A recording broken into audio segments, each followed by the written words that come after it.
The freezing rain hammered against the windows of the Chicago office building, each drop exploding like tiny grenades against the glass. It was mid-January, a Thursday that felt more like a sentence than a day. I hunched over my keyboard, my fingers flying across the Excel spreadsheet as I tried to untangle a supply chain crisis that threatened to derail shipments to 3 continents. The fluorescent lights above buzzed with their usual headache-inducing frequency, and somewhere down the hall a printer jammed for the 3rd time that afternoon. My phone lit up. Mom! My face softened immediately, and I grabbed the phone with one hand while saving my work with the other. I just wired $4,000 that morning, every penny of my carefully hoarded bonus, to book the family's flights to Italy for Nicole's wedding at Lake Co. The smile that spread across my face was genuine warm. The smile of someone who still believed that taking care of family meant something. Hi, Mom. Did you get the Abigail honey? There's been a small change to the sleeping arrangements at the villa.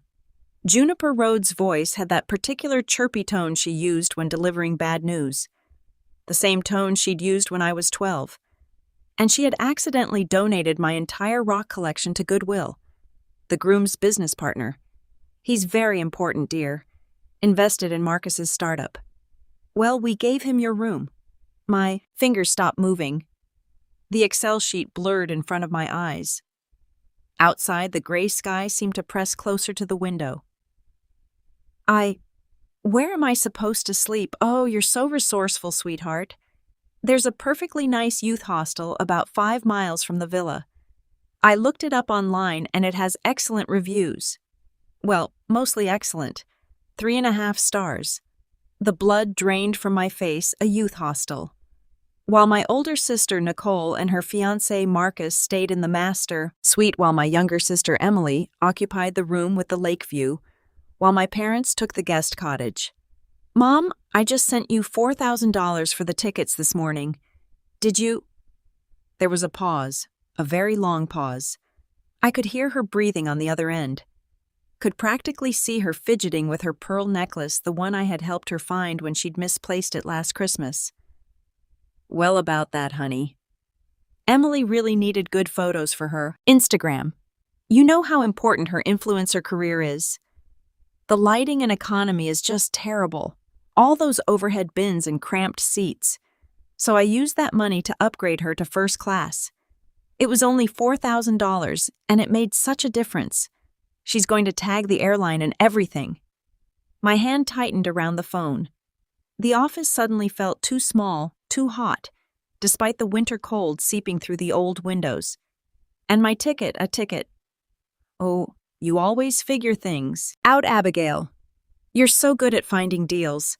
There's an economy flight with 3 different layovers, one in Newark, one in Reykjavik, and one in Frankfurt, that gets you there just in time for the reception, so you can choose one. It's only 17 hours of travel time. You might miss the ceremony, but honestly, you've seen Nicole in a wedding dress at all her bridal showers. And you don't mind the flying economy, do you? You're not fussy like Emily. The words landed like physical blows. You always figure things out. My vision tunneled in my mind. A slideshow began to play. 10 years of memories flickering past like a demented PowerPoint presentation. Filing their taxes every April because Dad couldn't figure out TurboAx. Resetting the Netflix password monthly because Mom kept forgetting it. Driving across town at midnight to pay Dad's parking tickets before they went to collections. Explaining to Emily how to dispute a credit card charge.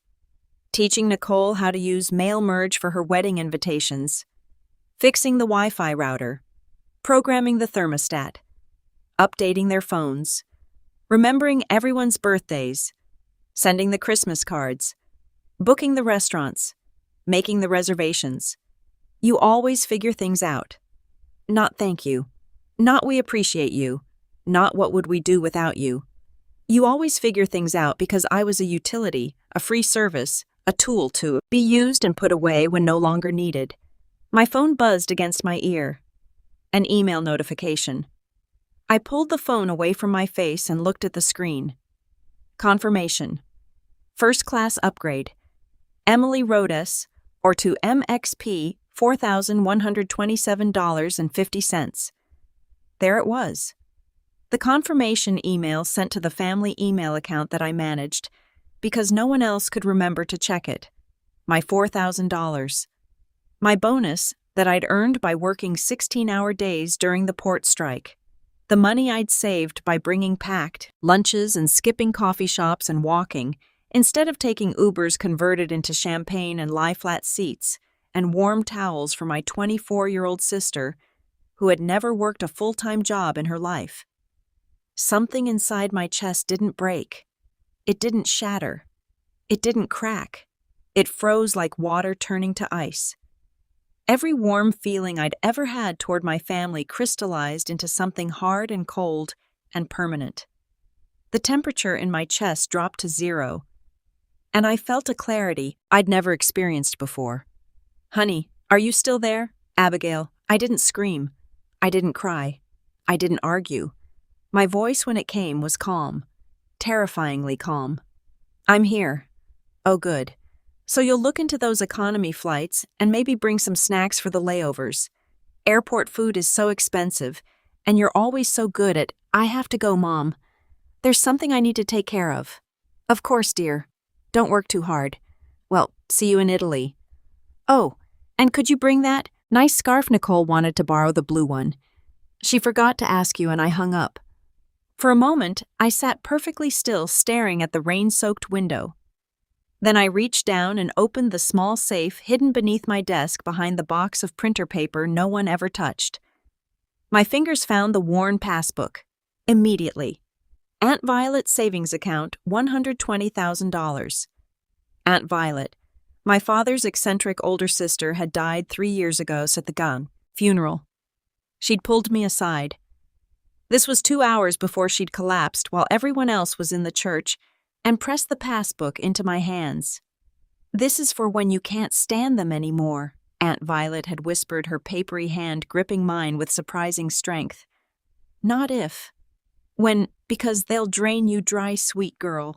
They'll take and take until there's nothing left. This is your escape hatch. Use it." I had laughed it off, then had tucked the passbook away, and thought Aunt Violet was being dramatic. I wasn't laughing now. I opened my desk drawer and pulled out a piece of paper. My hand was steady as I wrote one sentence. "Mom, you're right. I do always figure things out, and I'm going to figure out my own life starting right now." I picked up my phone and called my mother back. She answered on the first ring. "Did you find a flight already?" "I told you that you were." "Mom." I interrupted, my voice like steel wrapped in ice. "You're right. I do always figure things out.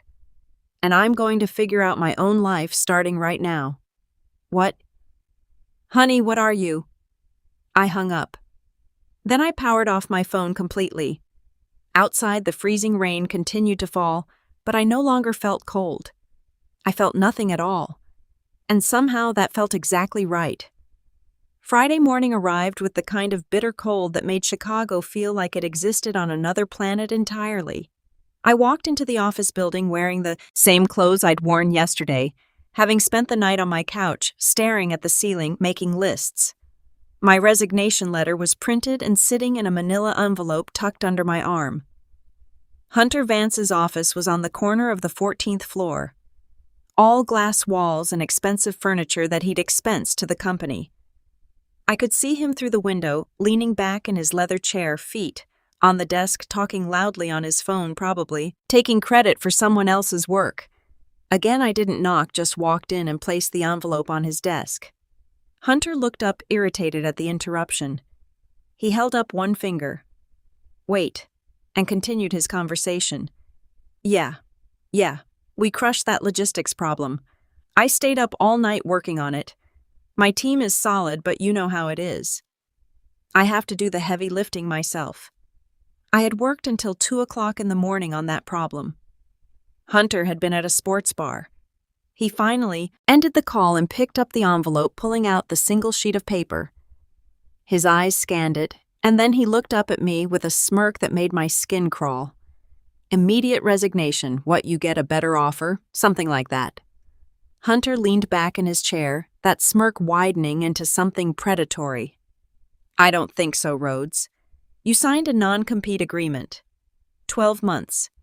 You work for any logistics company in North America or Europe, and I will sue you into the ground. I'll make sure you never work in this industry again. It was a threat he'd used before to keep talented people trapped in his department, watching them slowly burn out while he stole their ideas and passed them off as his own.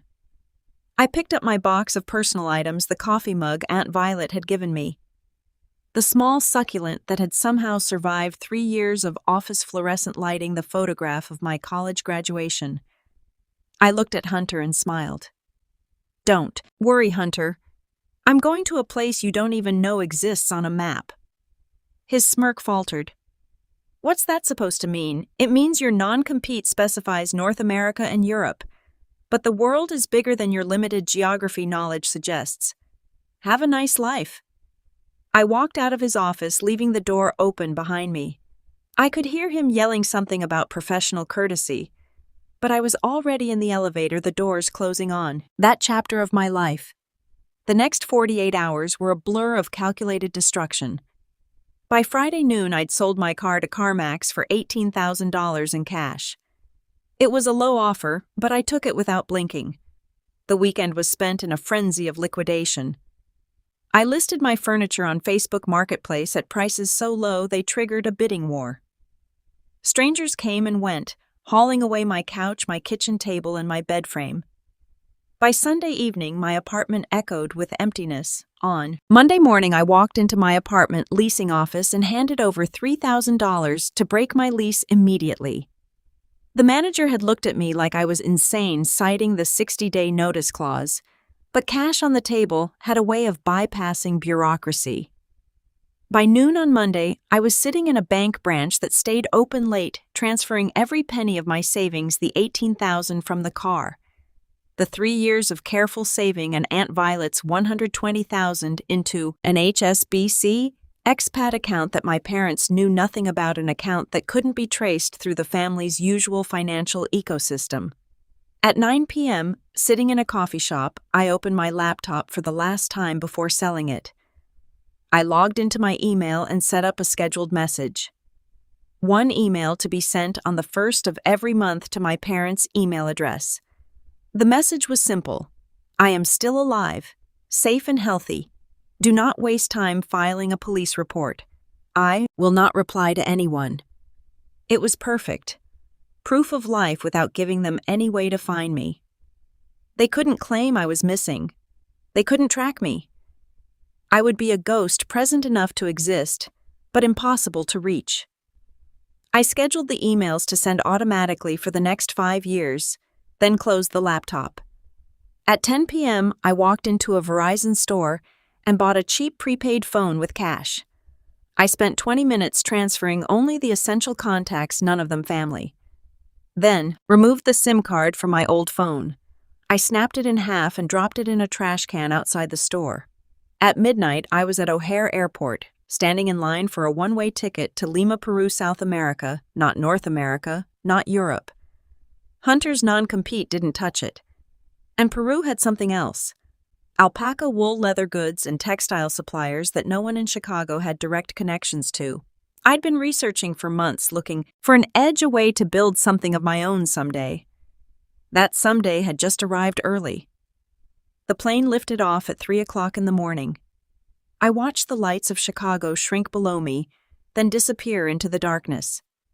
Somewhere in that city, my phone was lying in a landfill, and my family was starting to panic. While I was gone, I could not see what was happening in Chicago. But based on the records, the angry voicemails I ignored, and what Nicole later confessed, to me in tears, I can reconstruct exactly how the Rhodes family crumbled without me. 3 days after I left back in Evanston, my father George sat at his computer trying to log into his investment account to check on their portfolio. Something I usually did for him every quarter. But the system kept asking for 2-factor authentication.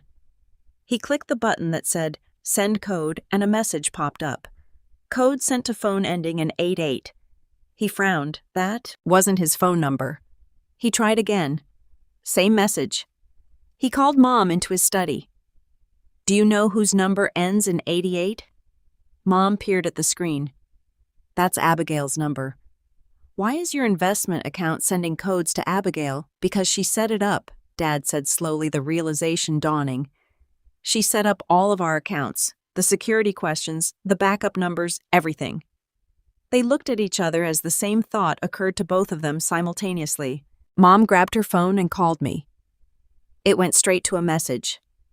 The number you have dialed is not in service. She tried again. Same message. George, Mom said, her voice tight. Call her office. Dad called. The receptionist at my old company cheerfully informed him that Abigail Rodas no longer worked there as of last week. What do you mean? No longer works there. She didn't tell us she was quitting. I'm sorry, sir, but that's all the information I can provide. Have a great day. The line went dead. Then Mom's phone buzzed. My first email. I am still alive, safe and healthy. Do not waste time filing a police report. I will not reply to anyone. Dad read it over her shoulder. What the hell does that mean? But Mom knew. As she stood in the study surrounded by the comfortable life that I had helped maintain, she understood with sudden terrible clarity I was gone. Really, truly gone. And I'd locked them out of everything on my way out the door. Spring arrived in Lake Co. 3 months later, bringing with it blooming wisteria and soft Italian sunlight. Nicole's wedding should have been perfect. Instead, as I later learned, it was chaos.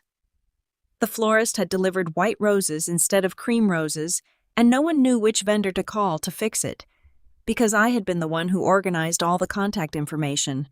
The seating chart was a disaster, because the calligrapher had misspelled 3 names, and I wasn't there to catch it and order reprints. Half the guests were asking about dietary restrictions that hadn't been properly communicated to the caterer. Emily stood in the courtyard taking selfies in her bridesmaid dress, oblivious to the chaos. She'd posted 17 Instagram stories from her first-class flight, complete with champagne flutes and the airline-branded sleep mask. The engagement was decent, though several followers had asked why she was flying first class, while her sisters were nowhere to be seen. Nicole stood near the villa's fountain, her makeup artist trying to fix her running mascara. She was crying not from joy, but from stress. Where is she? Nicole kept asking. Where's Abigail? She would have fixed all of this. She always fixes everything. Mom patted her oldest daughter's shoulder helplessly. She's just running late, dear. The flight must have been delayed. But Mom knew better. My monthly email had arrived right on schedule. I am still alive, safe and healthy. Do not waste time filing a police report. I will not reply to anyone. The wedding happened. The ceremony was beautiful in spite of the disasters, and Nicole and Marcus said their vows as the sun set over the lake. But there was an empty chair in the family section, and everyone pretended not to notice. Back in Chicago, the bills were piling up. Dad sat at the kitchen table staring at a mountain of envelopes. ComMed water property tax. The quarterly estimated tax payment to the IRS that he'd forgotten about because I always set up the automatic payment. He tried to log into their bank account to pay the bills, but he was locked out. 2-factor authentication security questions he didn't know the answers to because I had set them up years ago. He'd called the bank. They'd asked him to verify his identity by providing the last 4 digits of his social security number, his mother's maiden name, and the name of his first pet. He'd provided all of that. Then they'd asked for the answer to the security question. What is your favorite fictional character? Dad had no idea. He'd tried Superman. Wrong. James Bond. Wrong. After 2 attempts, he was sweating. He didn't dare try a 3rd time. Mom had grabbed the phone. Let me try, she'd guessed. Elizabeth Bennett. Wrong. Account locked. Please visit a branch location. They'd eventually had to go to a physical branch with 2 forms of ID and their marriage certificate to get temporary access, a process that had taken 3 hours and left Dad humiliated and furious. But the damage was already done. The IRS estimated tax payment had been due on April 15th. It was now June. The IRS's automated system had already calculated penalties for late payment $500 per month, compounding interest at 6% annually. And because the payment triggered a review, an IRS agent had noticed that Dad had underpaid his taxes for the previous year as well. More penalties, more interest. The total bill $98,000 due immediately. Dad's face had turned the color of old newspaper when he opened that letter. Emily, meanwhile, had continued her spending spree through Italy. Designer dresses from Milan, handbags from Florence, dinners at Michelin-starred restaurants that she charged to the family credit card, always tagging the restaurants and racking up likes. The credit card statement arrived. $53,000. Mom had actually gasped when she opened it. Emily. What the hell is this? Emily, lounging on the couch with her phone, had barely looked up. What? Those were work expenses, content creation. I need good backdrops for my posts. $53,000 of backdrops. We don't have this kind of liquidity right now, Emily. Mom, you don't understand influencer economics. I need to look successful to be successful. That's how it works. But the road's cash flow was breaking. Dad had already taken out a loan against his 401k to pay the IRS. The credit card debt was pushing them into dangerous territory. Their credit score, which had been a pristine 810 when I was managing things, dropped to 680 in a single quarter. Banks started declining their cards at checkout counters. It was humiliating.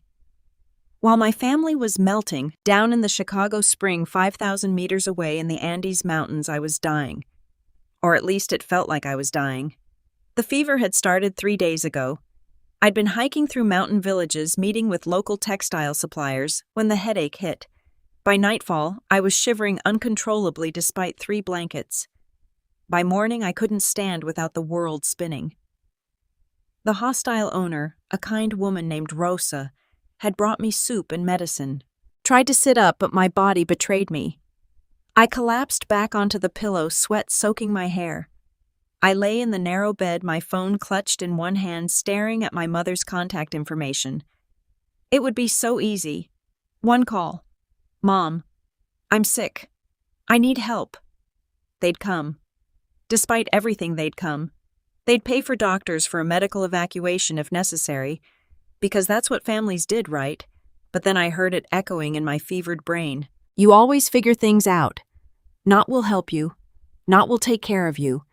You always figure things out because when they helped, it came with strings, with obligations, with the unspoken expectation that I'd return to being their free utility service, their unpaid assistant, their emergency contact for every problem they couldn't be bothered to solve themselves.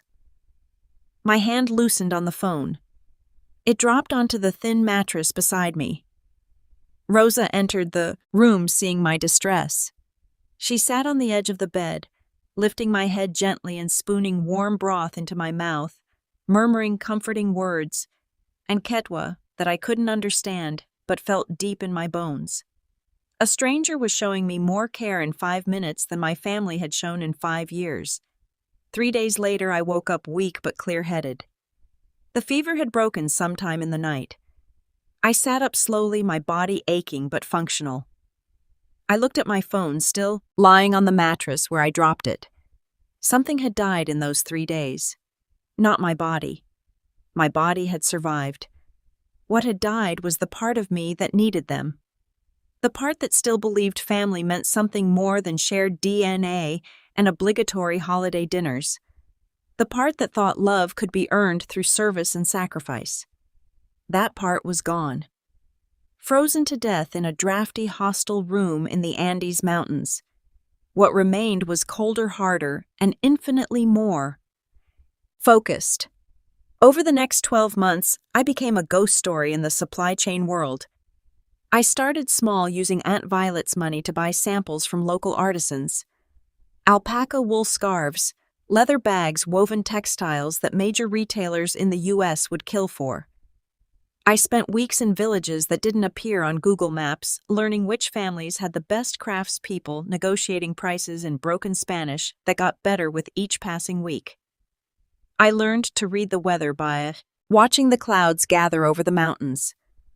I learned which buses to take and which to avoid. I learned how to spot quality just by running my fingers over the weave of a fabric. And slowly my reputation grew. The American woman with the cold eyes who pays fair prices and always delivers on time.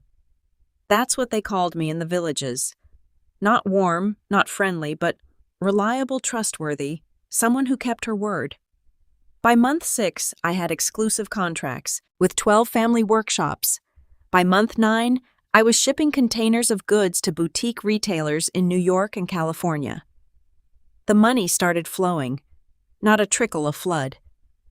By month 14, my net worth had tripled. I'd turned Aunt Violet's $120,000 into nearly $400,000. And then, Beatrice Ford called. Beatrice Ford was a legend in logistics. She'd built Nexus Logistics from a single warehouse in Newark into a global powerhouse that made Hunter Vance's company look like a lemonade stand. She was in her late 50s with iron gray hair she wore in a sharp bob and a reputation for being utterly ruthless in business, but fiercely loyal to her people. She tracked me down through the supply chain network. Apparently, the American woman with the cold eyes had become enough of a phenomenon that people were talking. We met at a cafe in Lima. Beatrice ordered black coffee and got straight to the point. I don't care about your resume. I don't care about your degree. I don't care that you quit your last job with no notice. What I care about is that you've done in 12 months what most people couldn't do in 5 years. I need someone who can build something from nothing. I need someone who doesn't quit when things get hard. And from what I hear, you walk through fever and altitude sickness to close deals that would have sent my own people running home crying. I sip my coffee. What are you offering? Global strategy, Director Chicago headquarters.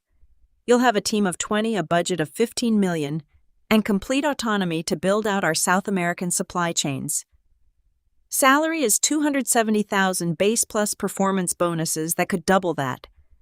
Full benefits, relocation assistance, and a corner office overlooking Lake Michigan. It was triple what Hunter had paid me. It was the kind of position that usually required 15 years of experience and an MBA from Harvard. When would I start? Beatrice smiled. It was the smile of a shark who just spotted prey.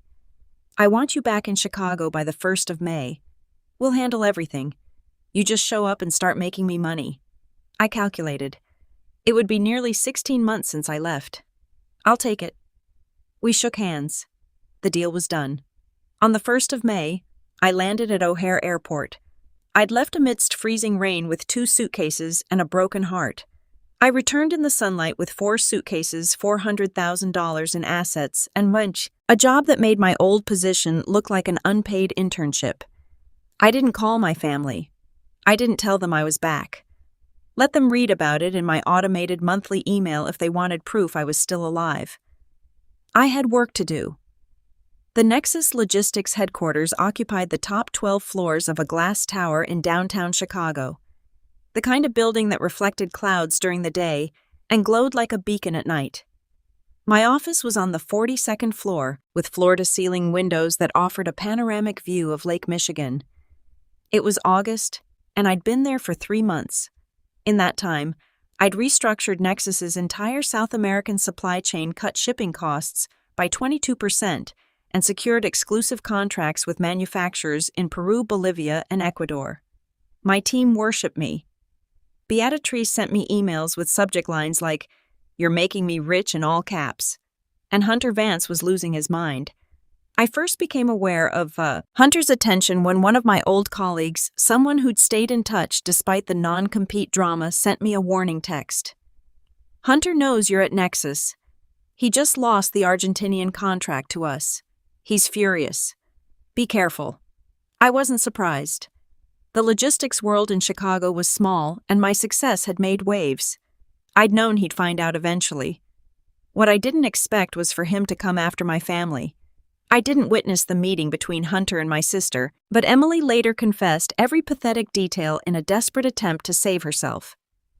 It played out like a bad movie script. Emily was desperate.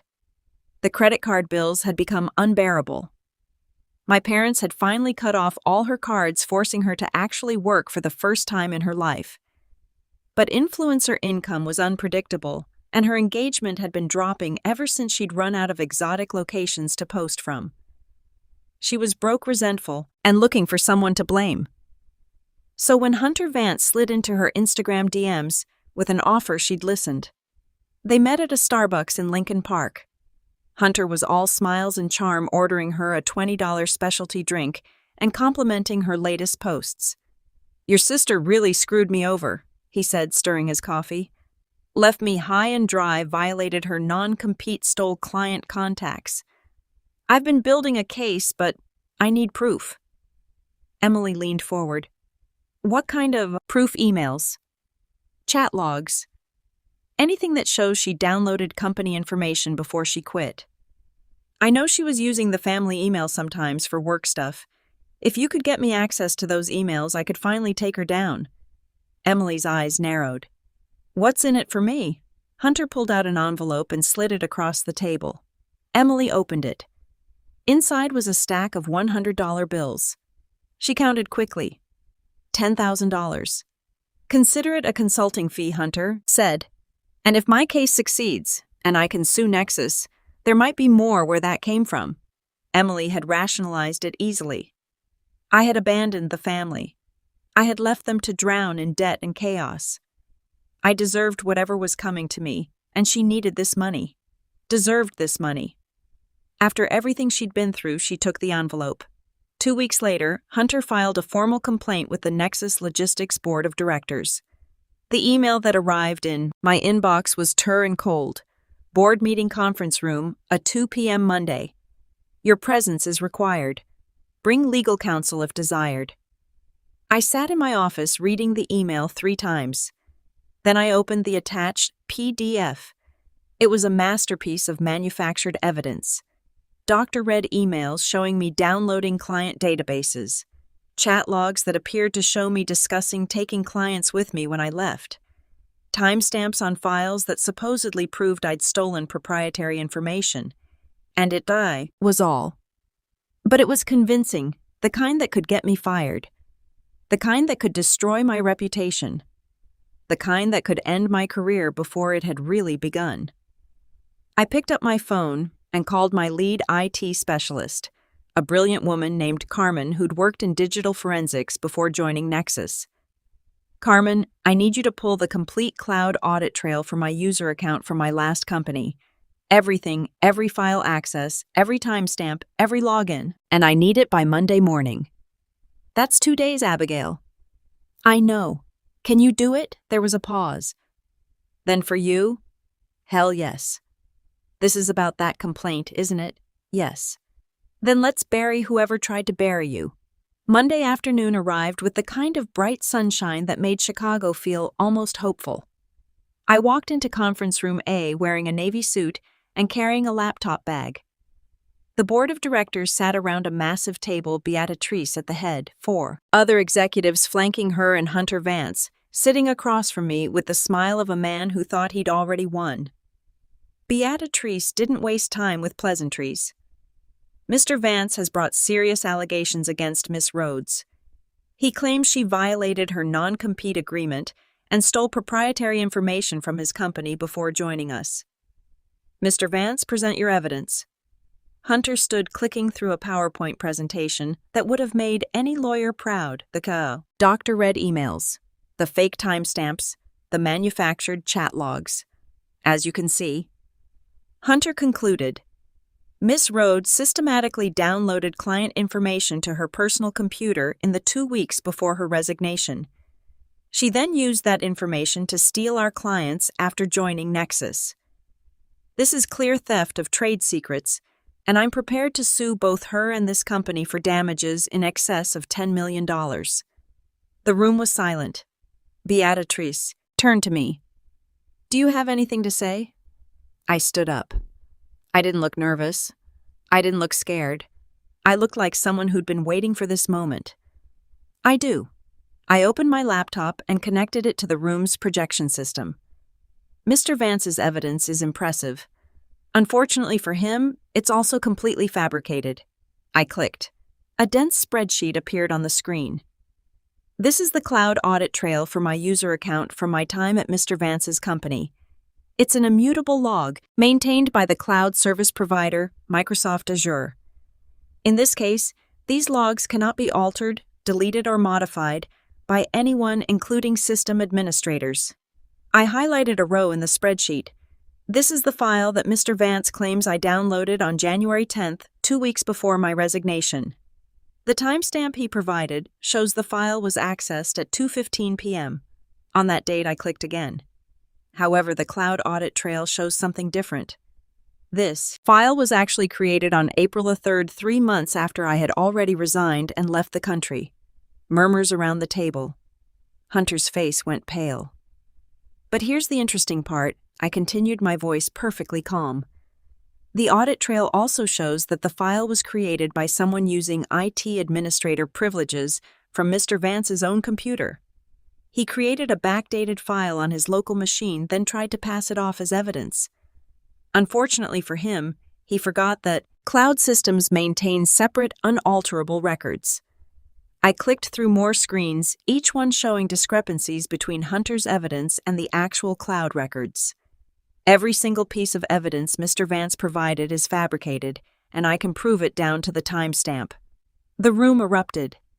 One of the board members, a gray-haired man named Peterson, leaned forward. "Mr. Vance, this is a serious accusation. Are you saying Miss Rodas is lying about these cloud records?" Hunter stood, his face red. "Those records could be manipulated.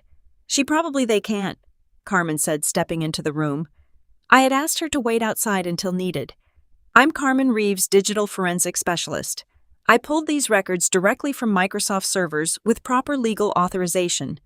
They're cryptographically signed and time-stamped. They cannot be altered. What Miss Rhodes is showing you is the objective truth." Beatrix's eyes narrowed. "Mr. Vance, you came into my company and accused my employee of a crime using fabricated evidence. Do you have anything to say for yourself?" Hunter's mouth opened and closed. Then he tried a different tactic. Even if the files are wrong, she still violated her non-compete. She's working in logistics, and that's expressly forbidden. "My non-compete specified North America and Europe," I interrupted. "I spent a bit more than a year in South America, which falls outside that geographic restriction. I didn't violate anything, but you just committed fraud and attempted to extort this company. That's a crime." The silence in the room was deafening. I picked up my phone and set it on the table. "But there's something else you should know, Mr. Vance. While you were busy fabricating evidence against me, I was doing some research of my own." I clicked my laptop again. A customs form appeared on the screen. This is a harmonized system code, an HS code for a container you shipped last month.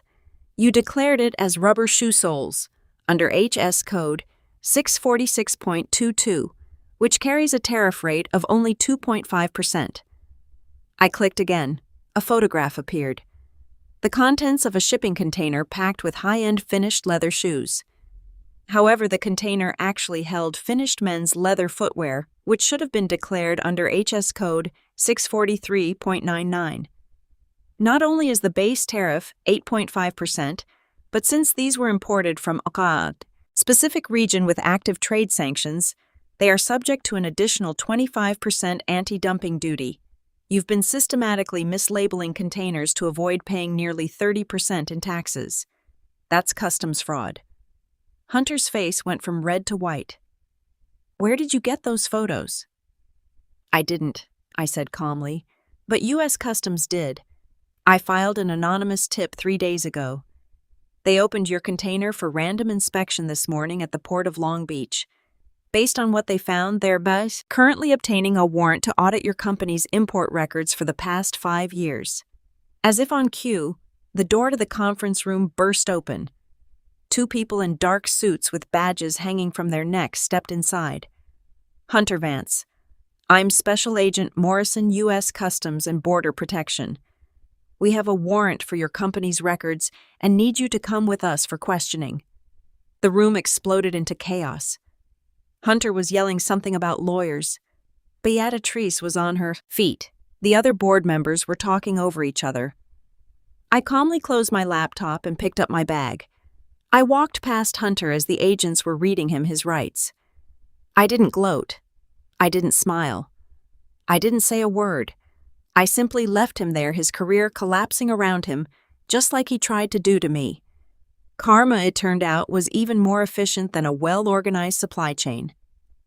Later that evening, Beatrice called me into her office. "That was the most spectacular professional takedown I've seen in 30 years," Beatrice said, pouring 2 glasses of scotch. "How long have you been sitting on that customs fraud information?" "Since month 6 in Peru," I admitted. "I heard rumors about his shipping practices through the supplier network. I started documenting everything just in case. I knew he'd come after me eventually. Men like Hunter always do." Beatrice handed me a glass. "You played the long game. I learned it from my family." I said, "They taught me that people will take everything from you if you let them." So I stopped letting them. We clinked glasses. "By the way," Beatrice said, "the board voted. You're getting a promotion. Senior Vice President of Global Operations. Effective immediately. $50,000 raise and a seat at the executive table." I set down my glass.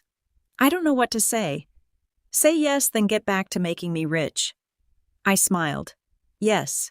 2 weeks after this incident, I met the people who shared my DNA.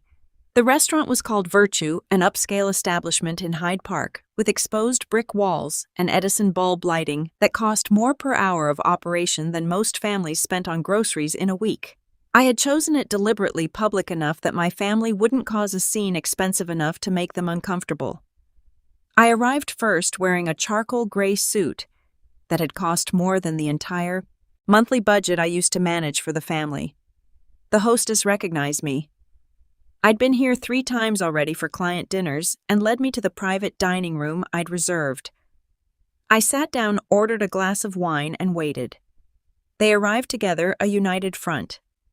Dad and Mom came through the door first, and I was struck by how much older they looked.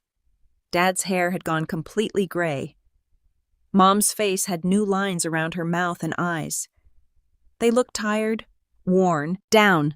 Nicole came next, visibly pregnant now, her hand resting protectively on her belly. She wouldn't meet my eyes. And finally, Emily, dressed in clothes that I recognized as being from last season's collection, her usual designer accessories conspicuously absent. She looked angry before she'd even sat down. Abigail, Mom, said, her voice wavering between relief and reproach. "You came back. I've been working downtown. I just didn't tell you." The implication hung in the air. I'd been back and I hadn't called. Dad cleared his throat. "We got your emails 1 a month. I am alive and healthy. Do you know what that did to your mother?" "Yes," I said. "I do. It gave you proof of life without giving you any way to track me down or drag me back into fixing your problems. That was the point." Emily slammed her hand on the table. "Your problems. Your problems. Do you have any idea what you did to us? Dad almost lost the house. Mom had a panic attack every time the phone rang. Nicole's wedding was a disaster. You're so selfish, Abigail. You just disappeared and left us all to suffer." I took a sip of my wine, perfectly calm. "Left you to suffer, or left you to handle your own affairs for the first time in your lives?" "We're family," Emily shouted. "You don't just abandon family." "Family," I repeated, my voice cold. "Is that what we are, Emily?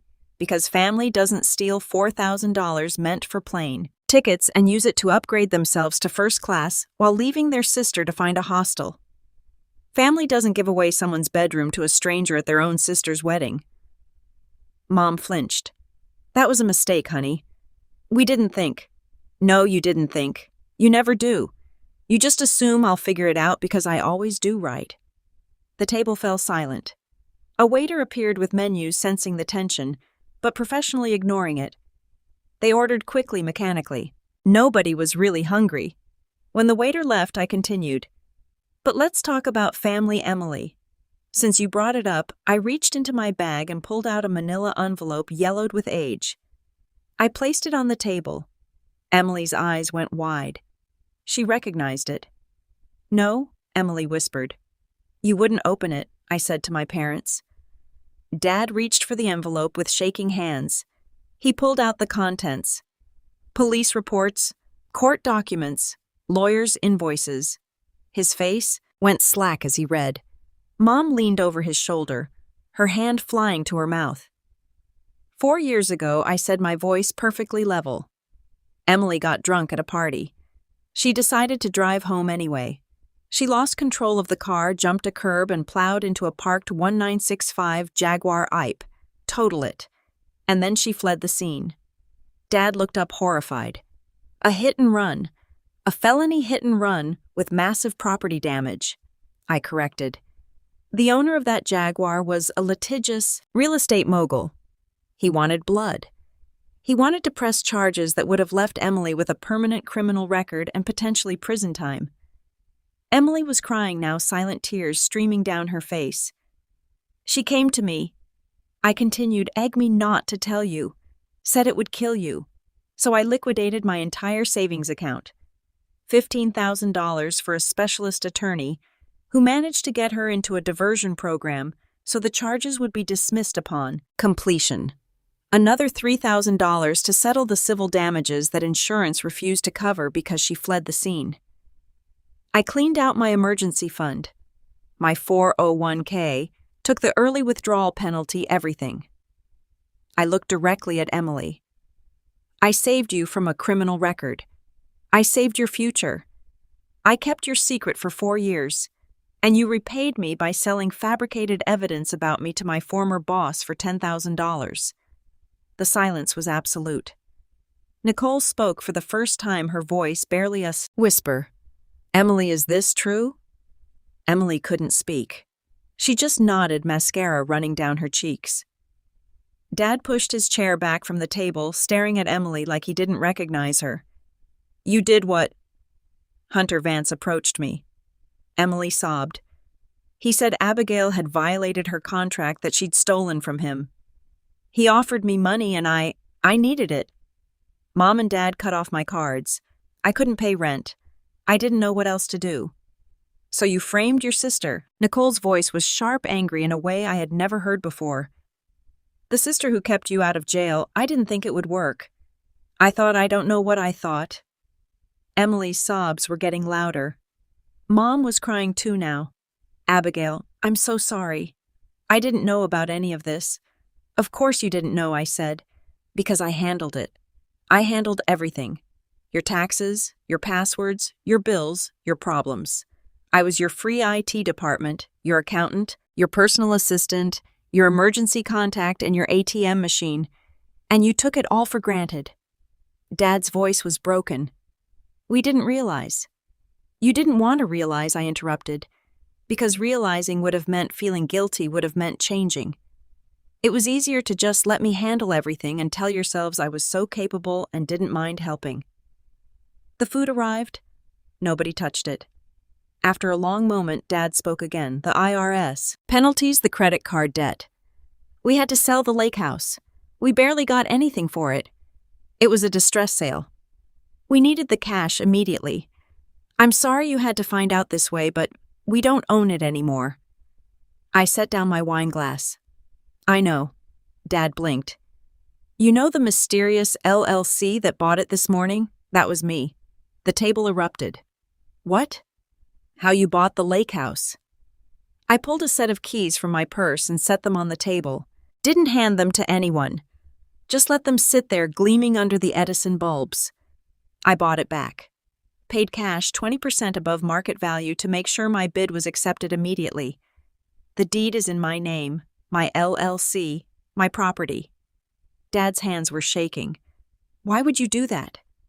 Because you're right. It shouldn't have been sold. It's been in the family for 20 years. Grandpa built that deck himself. Mom planted those rose bushes. It matters. Mom reached for the keys, pulled them back. But here's how it's going to work from now on. I continued. You can still use it. You can still have your summer vacations there. Your 4th of July barbecues, your Christmas gatherings for free. I won't charge you rent." Dad exhaled in relief. "However," I continued, my voice hardening, "I decide who's allowed there. I decide who sleeps in which room, and I decide who's welcome on my property." I looked directly at Emily. "You're banned." "What?" Emily gasped. "Until you pay back every penny you owe me," I calculated aloud. $15,000 for the lawyer, $3,000 for the civil settlement. Let's calculate simple interest at 5% annually for 4 years. That's another $3,600. That brings the total to $21,600. Add to that $10,000 you took from Hunter to betray me." I leaned forward. "That is a grand total of $31,600. I'll send you an invoice." Emily's face crumpled. "The lake house is my favorite place in the world." "You can't." "I can. I do. Those are my terms." Emily looked to her parents for support. Dad and Mom both looked away. Nicole spoke up, her voice quiet but firm. "You earned this, Emily. You did this to yourself." Emily burst into fresh sobs. But this time, nobody moved to comfort her. The waiter appeared to clear the untouched food, reading the room and disappearing quickly. Mom dabbed at her eyes with her napkin. "What do you want from us, Abigail? How do we fix this?" I stood, picking up my bag. "I don't want anything from you. That's the point. I don't need you anymore. I don't need your approval, your validation, or your love. I needed those things when I was the family doormat, but that person died in a hostel room in Peru." I pulled out my wallet and placed $300 bills on the table. "Dinner's covered. Consider it a final gift." I walked toward the door, then paused and turned back. "You can keep using the lake house. You can keep having your family gatherings. But from now on, you do it on my terms. Because I hold the keys, I hold the deed, and I hold all the cards." I looked at each of them in turn. Welcome to what it feels like when someone else has all the power. I hope you learned something from it. Then I walked out of the restaurant, leaving my family sitting in stunned silence around a table full of cold, untouched food. Outside, the Chicago night was crisp and clear. I stood on the sidewalk for a moment, breathing in the cool air. I felt lighter than I had in years. The first-class lounge at O'Hare Airport was everything Emily's Instagram posts had promised it would be. Leather armchairs, complimentary champagne floor-to-ceiling windows overlooking the runways. I settled into a corner seat with a view of the departing flights, a glass of champagne in one hand and my tablet in the other. I was reviewing contracts for the Tokyo negotiation. Nexus was expanding into the Asian market, and Beatrice had chosen me to lead the initiative. It was the kind of opportunity that would have seemed impossible 2 years ago. 2 years. Had it really only been 2 years since that phone call from my mother, since the freezing rain and the betrayal and the decision to disappear? It felt like a lifetime ago. It felt like it had happened to someone else. My phone buzzed against the armrest. A text. Message. "Mom, happy birthday, daughter. I'm sorry for everything. I'm proud of you." I stared at the message for a long moment. A year ago, hell, 6 months ago, those words would have meant everything. I would have felt the rush of validation, the desperate relief that came from finally being seen, being appreciated. Now I felt nothing. Not anger, not satisfaction, Dad. Not even the bitter pleasure of vindication. Just nothing. It was my 30th birthday. I'd forgotten about it entirely until my assistant had sent me a reminder yesterday asking if I wanted the day off. I'd declined. I had work to do. My fingers hovered over the keyboard. I could write something warm, something that opened the door to reconciliation. I could write something cutting something that twisted the knife. I could write an essay explaining everything they'd done wrong and everything I'd learned. Instead, I typed 6 words. "Thanks, Mom. I'm busy in a meeting. Polite, distant professional." I hit send, then immediately switched my phone to airplane mode. The boarding call came over the loudspeaker. First-class passengers were invited to board at their convenience. I gathered my things and walked to the gate. The flight attendant scanned my boarding pass with a smile. "Welcome aboard, Miss Rhodes. We're so glad to have you flying with us today." I settled into my seat, won a window, and accepted a glass of champagne from the attendant. The seat was wide and comfortable, with enough legroom to stretch out completely. The kind of seat Emily had enjoyed on my $4,000. But this time, I had paid for it myself with money I'd earned for a trip I'd chosen to a destination I'd selected. Nobody had stolen it. Nobody had taken advantage of me. Nobody had assumed I'd just figure it out. The plane pushed back from the gate, and I looked out the window as Chicago began to shrink below me. I could see the lake dark blue in the afternoon sun. Could see the skyline, the buildings where I'd worked and struggled, and finally succeeded. I thought about the lake house, about my parents probably planning their summer vacation there, walking on eggshells, wondering if I'd change my mind. About Emily working whatever job she'd managed to find, calculating how long it would take to save $31,000 on an influencer's uncertain income. About Nicole, who'd called 3 days after the dinner to apologize. Hood admitted she'd always known the family took advantage of me, but had been too comfortable with her own golden child status to say anything. Hood asked if we could start over as real sisters this time, not as user and utility. I had said, maybe. I wasn't ready to close that door completely, but I wasn't ready to open it wide either. The plane lifted off, pressing me gently back into my seat. Through the window, watched Chicago disappear into the distance, becoming just another city on the map. I wasn't running anymore. I wasn't hiding. I was simply living my own life on my own terms, answerable to no one but myself. I closed my eyes and smiled. For the first time in my entire life, I was story 2. The envelope arrived on a Tuesday. I remember because Tuesdays were supposed to be my light days, just 2 showings and paperwork. I'd grab my mail on the way up to my apartment, thumbing through the usual junk. Credit card offers, a grocery store flyer, something from my dentist. Then I saw it. Heavy cream stock law office return address, Whitmore and Associates Estate Planning Attorneys. My heart kicked into overdrive. This was it. The trust fund. Grandma's trust fund, the one my parents had controlled since I turned 18, the one they'd promised would be fully available when I turned 28. Today was 3 weeks past my birthday. And here it was, my financial freedom finally landing in my hands. I fumbled with my keys, nearly dropped my purse, and barely made it inside before I ripped the envelope open. The check slipped out first. I caught it, turned it over, and felt my stomach drop through the floor. $14,652.28. I stared at the numbers, blinked, read them again. $14,652.28. That couldn't be right. Grandma had set up the trust when I was born.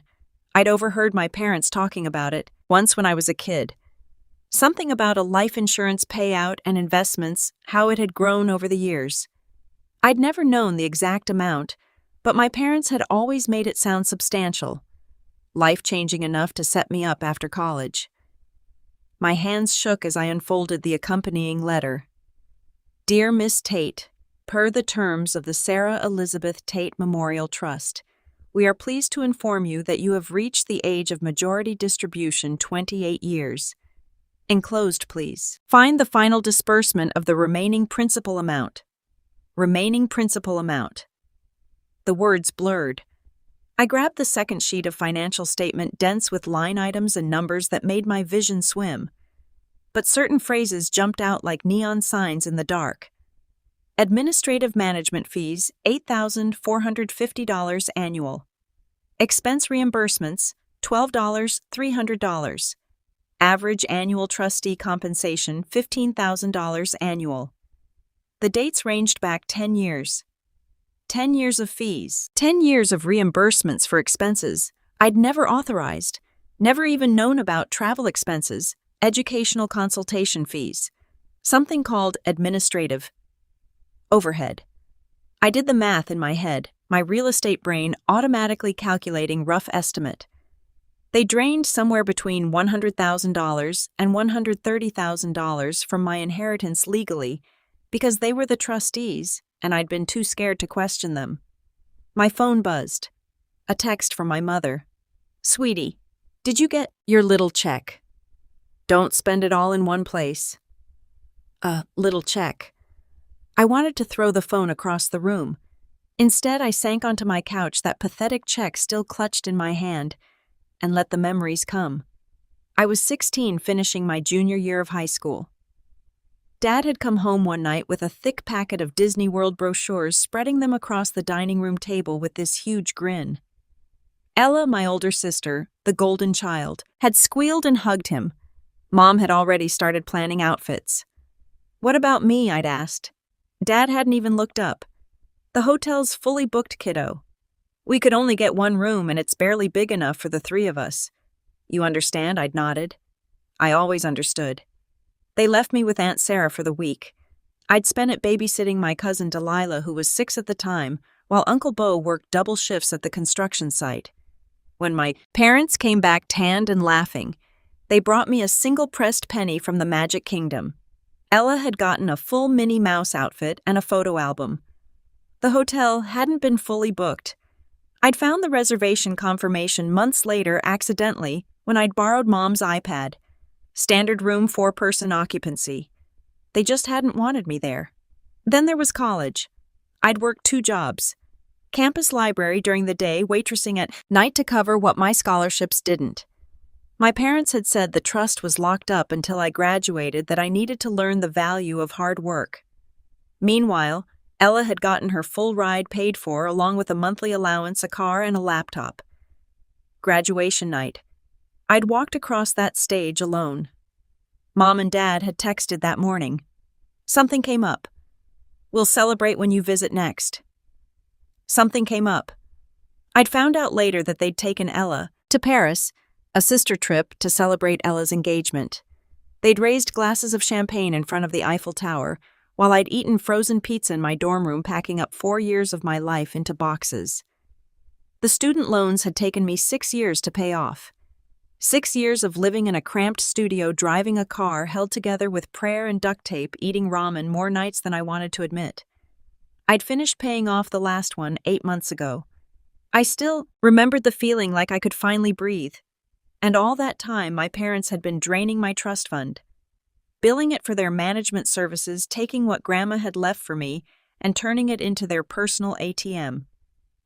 The worst part, I'd known something was wrong. Deep down, I'd known. But every time I'd tried to ask about the trust, Dad had shut me down. Once when I was 22 and desperate, barely making rent, I'd called him, asked if there was any way to access the funds early, just a small loan against my own money. His voice had gone cold. "You want to know what happens to ungrateful children who question their parents? Saadi, I'm the trustee.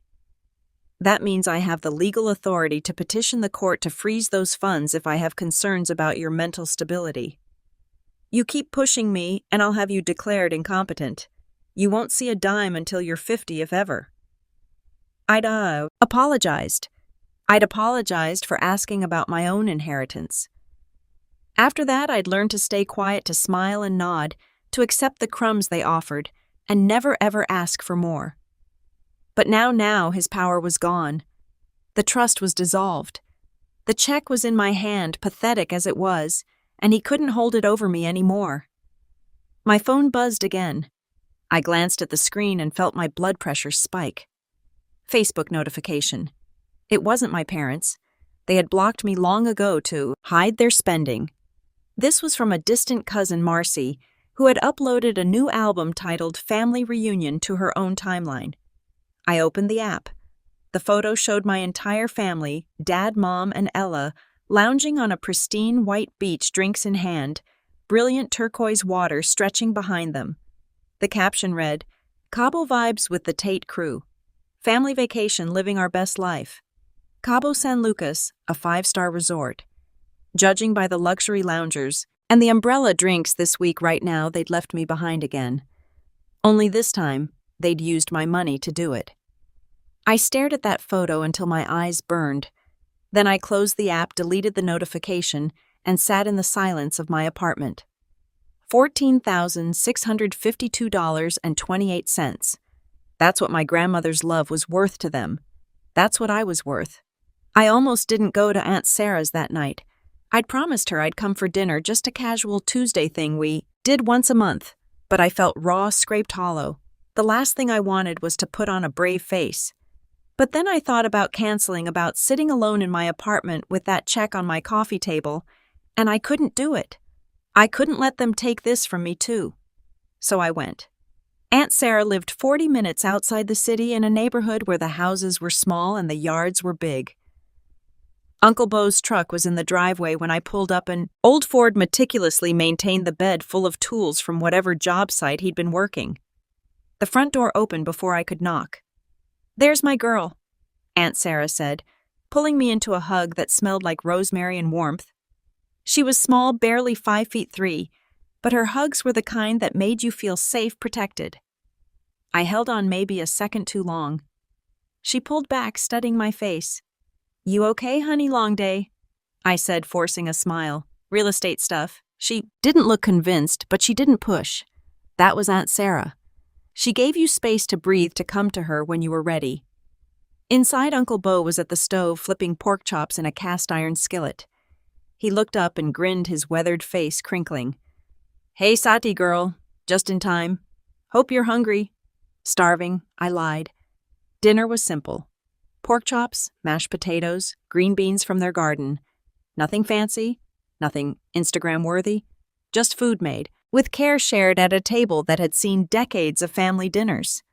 Uncle Bo served the plates, and I watched as he studied the pork chops, picking through them with his fork. Then he took the biggest, best-looking piece, the one with the perfect char, the juiciest part, and put it on my plate. "That one's for you," he said simply. Something cracked inside my chest. I looked down at that pork chop, at the care in such a small gesture, and I felt my phone buzz. In my pocket. I pulled it out. A notification from my bank app. A deposit had just cleared. $42,000 commission payment. Riverside Commercial Property. The deal I'd been working on for 3 months, a massive commercial property sale, one of the biggest in my career. The commission I'd earned through late nights and endless negotiations, through my own skill and determination, $42,000. Nearly 3 times what my parents had left me from Grandma's trust. I looked at Uncle Bo, at Aunt Sarah, at the worn but clean tablecloth, and the mismatched chairs and the single pork chop that had been chosen specially for me. And I realized something. I'd spent so long thinking I needed my parents' approval, their love, their validation. I'd let them control me because I'd thought family was supposed to be blood, supposed to be the people who raised you. But family wasn't blood. Family was the person who gave you the best piece of meat. Family was the woman who hugged you before you could knock. Family was the people who showed up consistently without conditions. I still had others to love. And for the first time in 12 years, I wasn't afraid anymore. The fragile peace I built lasted exactly 3 days before the phone rang, shattering the silence as I was leaving a property showing. Mom's name flashed on my screen, and I almost didn't answer. But old habits died hard, and some part of me, the part that had been trained to jump when they called, made me swipe to accept. "Hi, Mom." "Sadie, sweetheart." Her voice was sugar sweet, that particular tone she used when she wanted something. I'd learned to recognize it years ago. "How are you, honey?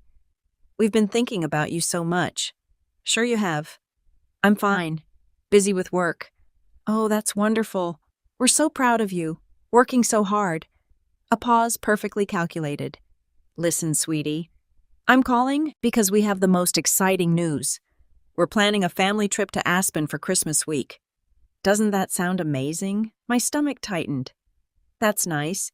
We want you to come with us. All of us together. Me, your father Ella, and little Jojo. It'll be magical. Snow skiing, hot chocolate by the fire. Real family bonding time. Family bonding time, right? Like Cabo, like Disney World, like Paris." "I don't know, Mom. I have work commitments." "Oh, but you have to come." Ella specifically asked for you. She said it wouldn't be Christmas without her little sister there. That was a lie. Ella had probably said something closer, too. Who's going to watch Jojo while I'm at the spa? I waited. There was always a catch with Mom. Always. The thing is, she continued, and there it was, the slight shift in her tone. We're renting this gorgeous villa and we need everyone to chip in for the cost. It's only fair, right? We'd need you to wire $2,000 by Friday. And while Ella mentioned she'd love to attend some of the evening parties at the resort, there are some influencer events she was invited to, so she'd need someone to babysit Jojo at night. You're so good with kids, and it would just be a few hours here and there. There it was. The real ask. $2,000 plus free nanny service. That's what I was worth to them. Not a daughter, not family. An ATM with a babysitting certificate. So what do you think? Mom pressed her voice still, dripping with fake warmth. Can we count on you? Something inside me snapped. Not loudly, not dramatically. Just a quiet final breaking of whatever tether had kept me tied to the hope that they might change. No. Silence on the other end. Then what? No, Mom. I'm not coming to Aspen. I'm not wiring you money, and I'm not babysitting. Sadie Marie Tate. I saw Marcy's photos from Cabo, by the way. Looked like you had fun spending Grandma's trust fund on umbrella drinks. Her intake of breath was sharp. How dare you? That money was used for legitimate administrative purposes. Management fees, right. Funny how those fees paid for luxury vacations while I ate ramen and worked 2 jobs to pay off student loans. You ungrateful. I hung up. My hands were shaking, but not from fear, from adrenaline, from the rush of finally standing up for myself. The phone immediately started ringing again. Mom. I declined the call. It rang, again. Declined. A text came through. Your father is going to hear about this disrespect. I blocked the number. Then I blocked Dad's number, then Ella's. And I stood there in the parking lot of a commercial property, breathing hard, feeling like I just jumped off a cliff. But I wasn't falling. I was flying. That night I couldn't sleep. I lay in bed, staring at my ceiling, my mind spinning. They would never see me as anything other than a resource. A convenient tool to be used when needed and ignored when not. No amount of compliance, no amount of bending over backward would ever make them love me the way I'd wanted to be loved. But I had $42,000. I had 500,000 airline miles I'd been hoarding from my real estate credit card. Points I'd been saving for someday. And I had people who actually deserved to be treated like family. An idea started forming. Petty maybe, but also perfectly beautifully justified. If my parents wanted to use money to show their values, fine. I'd show mine. I spent the next morning on my laptop researching flights, resorts, packages. My credit card points could cover flights for 4 people. Round trip to somewhere incredible. Somewhere my parents had probably fantasized about but never been able to justify spending their own money on. The Maldives kept coming up. Private overwater villas, crystal clear water, white sand beaches, the kind of place you saw in magazines, and thought someday maybe if I win the lottery. I checked the prices with my airline miles. I could cover the flights. The villa would be expensive, but I found a 2-bedroom ocean residence with a massive deck and a pull-out sofa in the living room that Delilah would love. It was $28,000 for the week, all-inclusive. With my commission, I could actually afford it. It would be tight, but I could do it.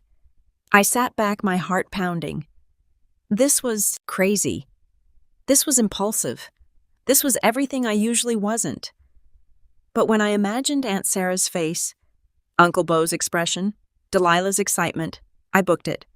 4 round-trip tickets to Malay Maldives, 1 luxury residence for 7 days. Grand total, after miles and points, $28,000 for my commission. It was the most money I'd ever spent at once in my life, and it felt amazing. I showed up at Aunt Sarah's house that evening unannounced, my laptop tucked under my arm. Uncle Beau answered the door surprised. Sadie thought you weren't coming till Thursday. I know, but I need to talk to all of you. Is everyone home? Yeah. Delilah's upstairs. Everything okay? Everything's perfect. We gathered in the living room. Aunt Sarah on the couch, Uncle Bo in his worn recliner, Delilah cross-legged on the floor, her phone in hand like always. They looked at me with varying degrees of curiosity and concern. I took a breath.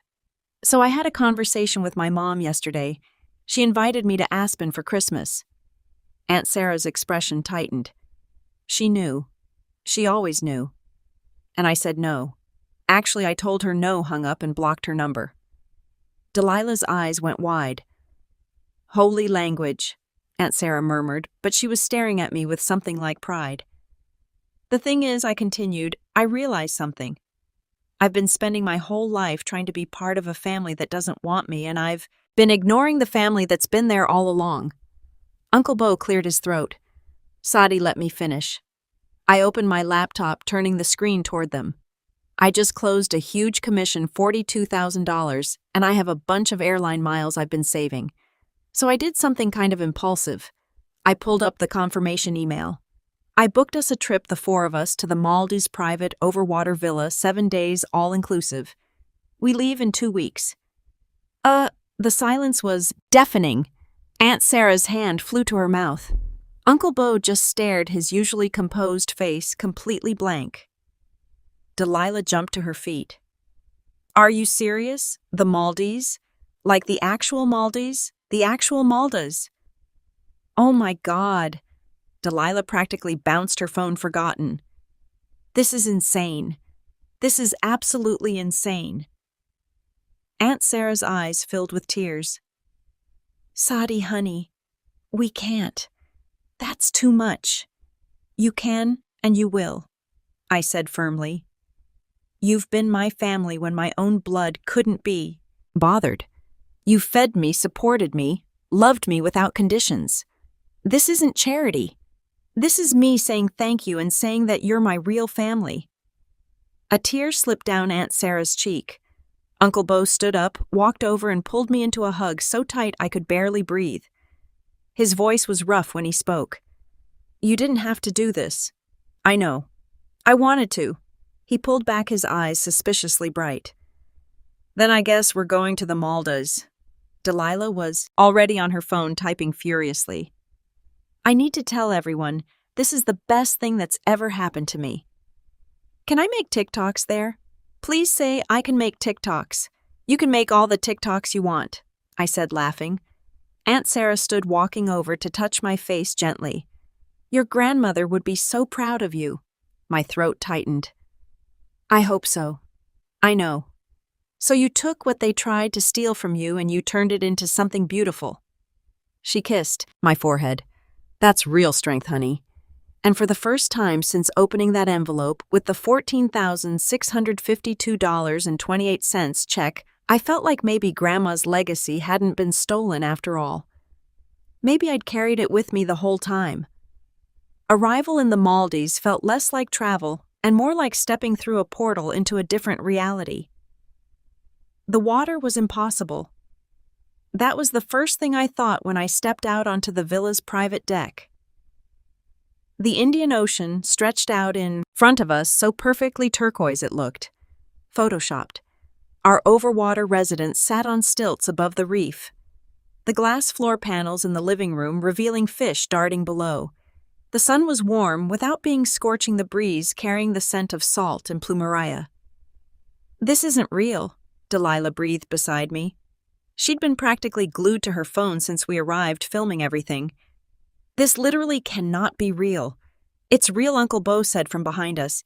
He'd barely said a word since we'd landed, just kept looking around with this expression of quiet awe. Aunt Sarah emerged from one of the bedrooms, her eyes red-rimmed. She'd cried 3 times already. Once on the plane, once when we arrived at the resort, and once when she saw the villa. Happy tears, she kept insisting, but I knew it was more than that. It was the weight of years of struggling, of making do, of never getting to experience something like this suddenly lifted, even temporarily. I think I'm going to swim, I announced. Anyone want to join? Give me 5 minutes to change. Delilah ran back inside. Uncle Bo settled into one of the loungers with a book, an actual paperback thriller he'd bought at the airport. Aunt Sarah joined him, and I watched them for a moment, her hand finding his, their fingers intertwining automatically after decades of marriage. That's what love looked like, quiet, steady, present. The next few days blurred together in the best possible way. We snorkeled over coral reefs, ate fresh seafood prepared by private chefs, watched the sunset from our deck every evening. Delilah filmed constantly, her TikTok account exploding with content. Day in the life at a Maldives villa. My cousin surprised us with a luxury vacation. Point of view. Your family actually loves you. That last one was captioned with a longer story. I'd watched her film it one afternoon while Aunt Sarah and Uncle Beau were napping. She sat on the deck, the ocean behind her, and spoke directly to the camera with surprising maturity. So my cousin Sadi basically got screwed over by her parents and sister. They stole her inheritance, used her as a free babysitter, and treated her like garbage her whole life.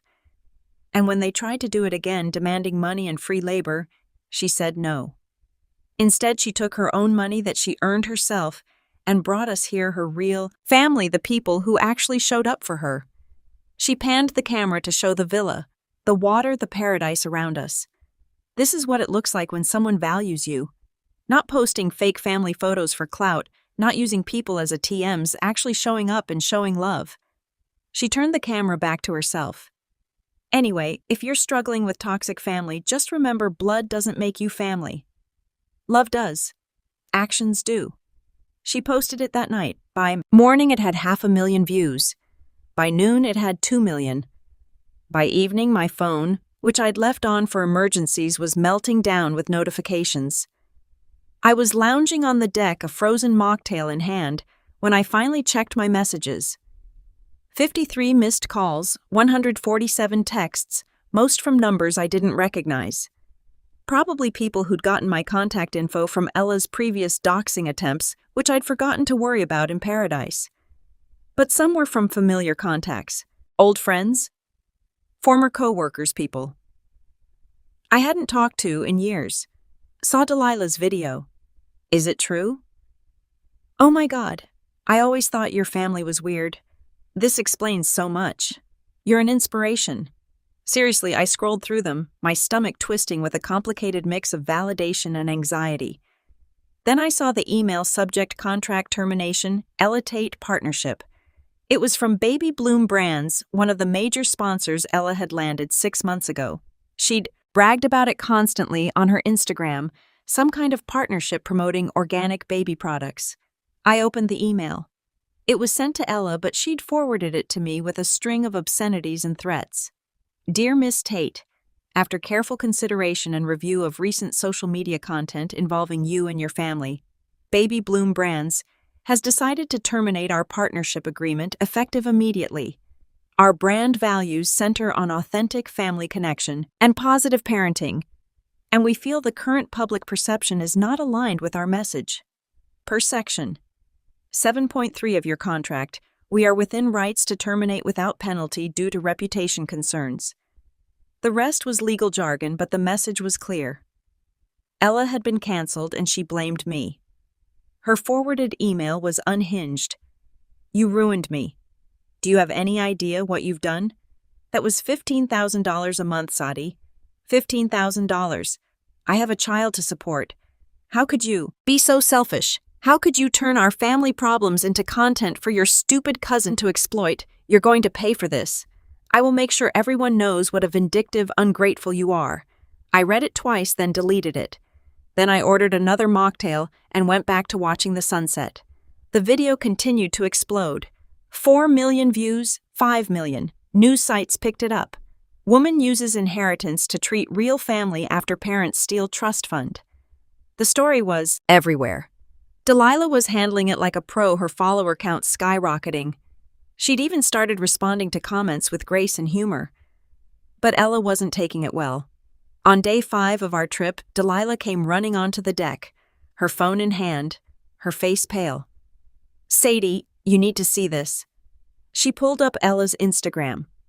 My sister had posted a video, one of her usual overproduced things shot in perfect lighting with her camera at the ideal angle, but the content was venomous. I need to address something. Ella said, her voice quavering with fake emotion. My sister Sadi has been spreading lies about our family online. She's manipulated the story to make herself look like a victim, when in reality she's the one who's been ungrateful and cruel. She held up her phone playing what sounded like old voicemails, but they'd been edited, cut, and spliced to make me sound horrible. I don't owe you anything, my voice said. Except I'd actually said, I don't owe you anything more than I've already given. In response to her demanding I buy her a new car. Maybe if you weren't so selfish. Another clip played taken from a conversation where I'd said, maybe if you weren't so selfish, you'd realize Mom and Dad treat us differently, but now it sounded like I was just calling her selfish unprompted. The video went on, painting me as a vindictive, jealous sister who'd stolen from the family and was now flaunting wealth while Ella struggled as a single mother. The comments were a mix of support and vitriol. Her loyal followers, the ones who'd stuck around, were eating it up. Team Ella started trending. But worse than the video itself was the caption. Since my sister wants to play dirty, I guess I will too. Her contact info and address are in my bio. Feel free to let her know what you think about family. Betrayal. She doxed you, Delilah whispered. She actually doxed you. I stared at the screen, my peaceful vacation buzz evaporating. My phone started ringing immediately. Unknown numbers. I declined them. Text messages poured in. Too many to read. Most of them hostile. You're a disgrace. Hope you choke on your fancy vacation.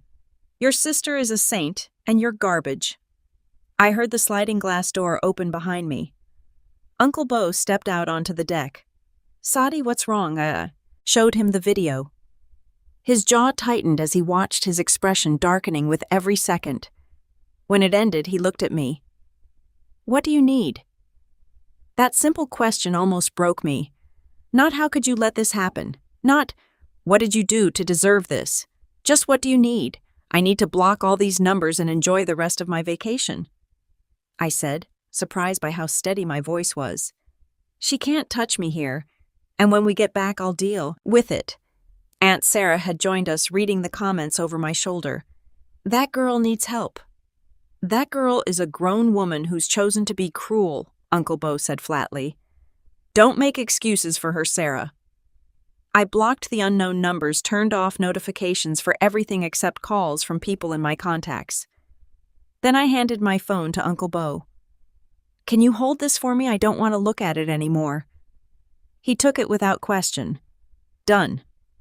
Delilah was still scrolling through Ella's comments, her expression fierce. I'm going to respond. I'm going to make a video explaining. No, I said gently. Let it go. People who believe her aren't going to be convinced by facts, and the people who matter already know the truth.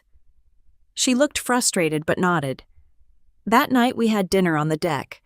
Fresh grilled fish, coconut rice mango salad. The food was incredible, but I barely tasted it. Aunt Sarah noticed. She reached across the table and squeezed my hand. You okay, honey? I will be, I said. And I meant it because Ella could post whatever she wanted. She could send her followers after me. She could edit videos and spin stories and play the victim. But I was sitting in a private villa in the Maldives, surrounded by people who loved me while she was sitting at home, canceled by her sponsors, losing her income. Watching her carefully curated life fall apart. I didn't need revenge. Karma was handling it just fine. The journey back to reality was a 32-hour endurance test. By the time we landed back in the States, I was exhausted in that bone-deep way that comes from too much travel and not enough real sleep. Uncle Bo drove us all back into the city, dropping Aunt Sarah and Delilah at their house first.